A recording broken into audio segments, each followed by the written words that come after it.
Can a Yellowstone eruption be prevented? Or are we helpless and destined to be sitting ducks if the volcano does decide to erupt?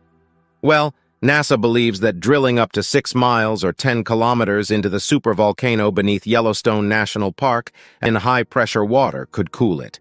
The mission will cost a whopping $3.46 billion, but NASA considers it the most viable solution.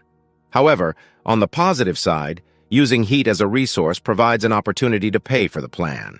It could be used to build a geothermal power plant, which generates electricity at extremely competitive prices of around 10 cents per kilowatt hour. However, this method of subduing the vast majority of Yellowstone's eruptions have been smaller lava flows, with the most recent occurring around 70,000 years ago at Pitchstone Plateau. But it's the remote possibility of catastrophic super-eruptions that draws so much attention to Yellowstone.